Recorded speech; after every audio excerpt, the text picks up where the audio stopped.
Throws down the middle for Gronk at the 5. To the end zone. Touchdown, Patriots. Back to throw. Brady fires. End zone. Caught. Touchdown. Throw down the right side. There's a wide open receiver. Touchdown, Bennett.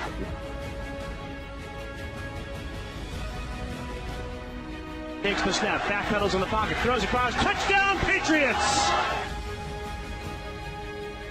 Throws down the left seam for Gronkowski. Catch and strike past the 5. Into the end zone. Touchdown, Patriots. Yeah, I mean, it feels like I'm just kind of getting going in football season. That's already the halfway point, so. Tom Brady may have been suspended for the first 4 games of the season, but he has not skipped a beat. Since week 5, he's tied for the league lead in wins and passing touchdowns. And he's first overall in passing yards and total QBR during that span. All of this is leading up to him picking up steam as the leading MVP candidate right now with 3-2 odds to win the MVP according to Bovada. Max, can Brady still win this MVP even though he missed a quarter of the season? No.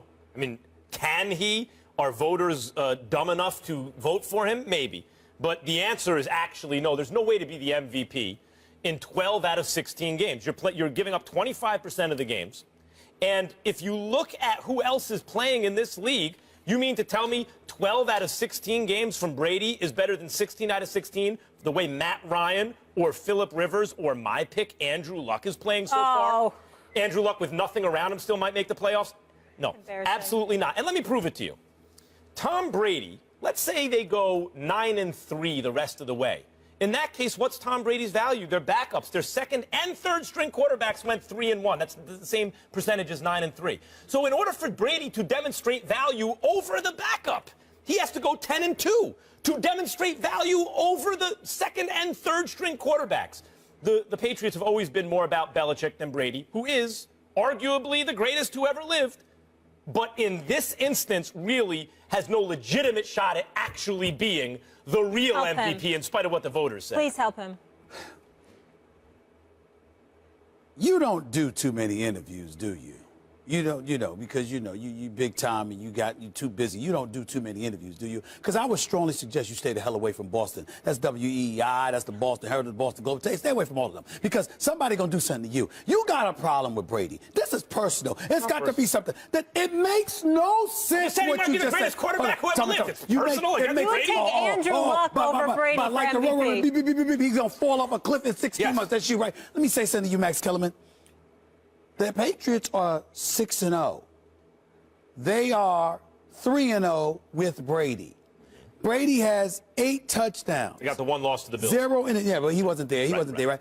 8 touchdowns, 0 interceptions, a quarterback rating of 132, a QBR, one of your favorite stats, of 89. He's already thrown for 1,000 yards in 3 games. He's completing 75% of his passes. On his schedule, he has road games against Buffalo, Miami, Denver, against Miami. Denver, and the New York Jets. He's got home games against Seattle, Baltimore, Jets, Rams, etc. You trying to tell me that if this dude continues to play this way and they continue to win, Matt Ryan and the Atlanta Falcons, whose defense is putrid, Andrew Luck. What's the quarterback have to do with the defense? Excuse me. The fact of the matter is that this guy is winning while producing. You can produce and lose. I'm not saying that they don't deserve consideration because of their exploits on the field, but in the end, you play to win the game. Well, you got to play the games. He missed 25% of the games at least this year. So if Tom Brady goes 11-1, or dare I say 12-0, and this man passes for 4,000 yards in 12 games, he doesn't deserve league MVP? No, the odds that he would be I ain't asked you about the odds. better. No, I ain't asked you about odds. I just gave you a scenario. I gave you a direct scenario. There's going to be someone who passed for 5,000 plus yards who makes the playoffs. In three games, he's at 1,000 yards. I'm saying to you, over the course of 12 games, if Tom Brady, let's multiply everything he's doing by 4 right now. He's got 1,004 yards, right? Let's just say he continues to complete. We'll go 4,000 yards. So we'll go away from the 75%. Okay. Let's say Tom Brady completes 68 to 70% of his passes. He passes for 4,000 yards. He throws for 32 touchdowns. Yeah. he only has like 4 interceptions. His QBR stays around 80 plus, 80, and his quarterback rating stays at 132. And the New England Patriots are winning, going 11-1 and 12-0. You trying to tell me that you think he should be deprived of the MVP? Not deprived. He didn't earn it. Because of 4 games? He didn't earn it. That's How did 4 you not games. miss it? 4 games in football is like 40 games in baseball. Can I ask you a question? You're not going to play 120 baseball games and get the MVP. Because I know that you watch your basketball. Yeah. You trying to tell me that if a LeBron James or a Russell Westbrook or somebody, they miss 15 to 20 games. 20 games. That's the same thing. If they miss 20 games, yes, but they average 35 to 40, yep, and the team is the #1 seed in the East or the West, and they win games when they're on the floor because they played 80% of their games, you would deprive them of league MVP? Because they play 75%. Absolutely. It's not depriving them. The award is not on a per-game basis who's the best. That's not the award. It's value over the course of a season. And if you miss 4 games, and it's not like you came in and saved the season, you were 3-1 and in first place without the starting quarterback. Stop that. Just because they were 3-1, you and I both know that trend may not have continued if Jacoby Brissett was we don't know. Yeah, right. Playing. May not. It doesn't matter. I mean, the fact is that's what happened. Time out. Tom Brady, we're talking about here. Yeah. Just like I gave you and you're giving the best case scenario for Brady, who says it's 4,000 yards and 32 touchdowns and an 80 QBR. No, that's why Might be a lot less than that. Because the principle of it is that the reason why I'm giving you the best case scenario is because you're saying no matter what the circumstances, the fact that you only played 75% of your contest deprives you Let me answer of the the LeBron right James to question. do that. That if makes LeBron no sense. or Westbrook or anyone else plays in 60 games, they should not win the MVP. And I disagree with that. Anthony Davis, it happened to him the other year. Anthony Davis on a per-game basis outplayed everyone in the NBA a couple years ago, got into like 60 games. Did he win the MVP? But because the Pelicans weren't good. Oh, so it's a teammates award. No, what I'm saying is it comes with it. Why should you get league MVP if your team stinks? How were the teammates without him when he wasn't on the field? Were they in first place or not? No, they weren't.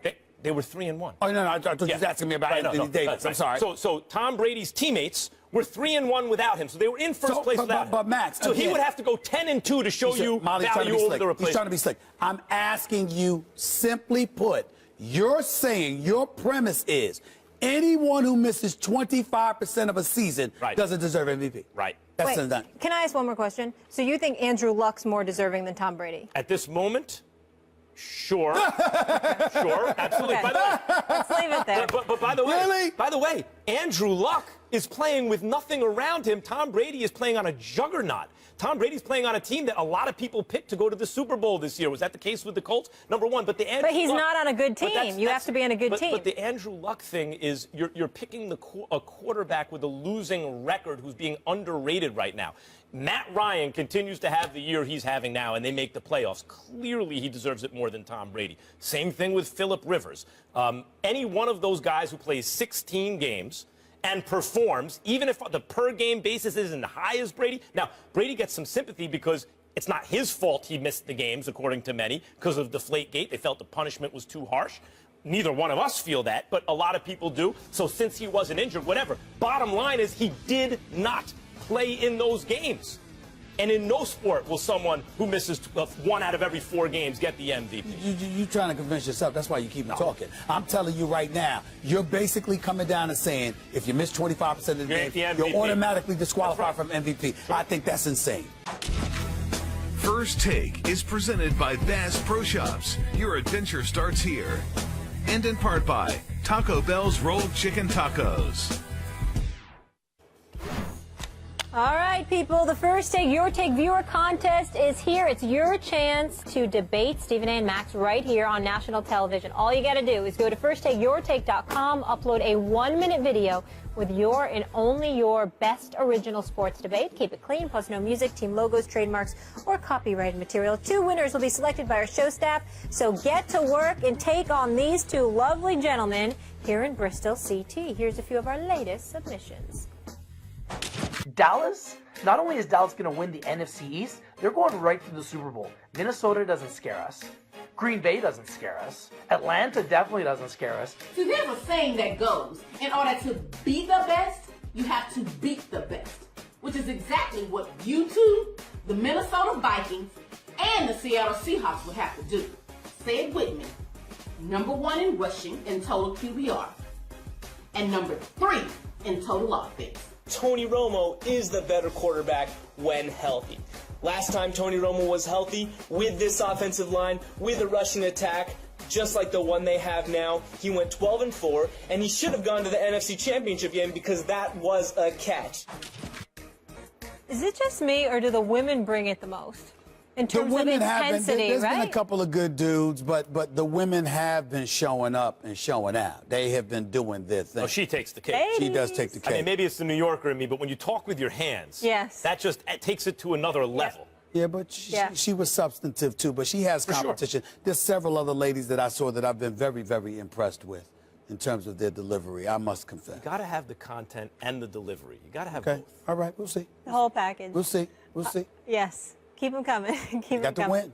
We asked you guys early in the show, who would you rather have as your franchise quarterback, Dak Prescott or Carson Wentz? The results are in, and 60% said they'd go with that 4th rounder. Proving my point. What? Because there are the split between Cowboys fans and Eagles fans, which is what these polls turn into, is way more than 60-40 pro-Cowboys. Cowboys are a national brand in a way the Eagles are not. So for Dak, with the strong argument he has in his favor, though not as strong as Wentz, to get only 60% of the vote proves, in fact, that Wentz is the better choice. Well, what I would say to you is this. You can sit up there and say Wentz is the better choice. I understand the offensive line, the running game of the Dallas Cowboys, but I think there's a lot to be said and taken into consideration about the circus-type atmosphere that somebody is walking into when becoming a Dallas Cowboys. The billion-dollar playpen, the Dallas Cowboy fan base that's worldwide. You're going to be there. The organization, et cetera, et cetera. You got all of this going on, and now the latest backdrop, it ain't weed, it ain't dudes that can't stay off the weed. It's not something else that's happened. It's Tony Romo getting hurt with another back injury and then coming back, but they're not talking to Dak and they're not letting him know his status. You know, they won't hand the job to him even though he's earned it. And Tony Romo is making headlines because he's thrown a couple of passes in practice, for crying out loud. Dak is excellent, but how hard is this? Come on. Here, Zeke, take this. Come on. And have those 5 guys make sure that no one comes near touching you. It could be. I'm not saying Dak ain't good. He's good, but come on. He's in an easy situation. Real quick, your favorite tonight, Thursday Night Football. What about it? Jags, Titans. Well, first of all, I'm not a fan of Thursday Night Football, but I damn sure ain't a fan of this game. Okay, so it'll be interesting to see Mariota and what he does. Gus Bradley, he hasn't done a great job record-wise. I mean, come on now. His best season was 5-11. This dude, at some point in time, they got to do something. Gus Bradley, I expected much better from him by now. I'm not seeing it. And the development of Blake Bortles or lack thereof is concerning me. AFC South is the NFC East, but with bad records. I don't think anyone's going to really separate themselves. Therefore, I like the Jags tonight. But there's a lot on the line. This is like actually a high-stakes Thursday night game. You know, in terms of the development of quarterbacks, the direction of franchises. What's the game at? There's a lot at stake for the Jags, I think, more than for the Titans. I'm going with the Titans tonight.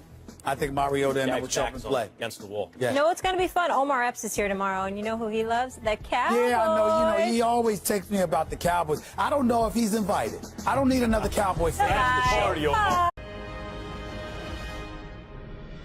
Throws down the middle for Gronk at the 5.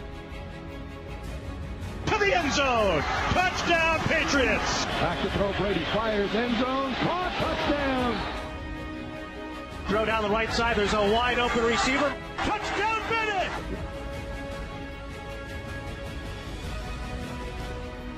Takes the snap. Backpedals in the pocket. Throws across. Touchdown, Patriots. Throws down the left seam for Gronkowski. Catch and strike past the 5. Into the end zone. Touchdown, Patriots. Yeah, I mean, it feels like I'm just kind of getting going in football season.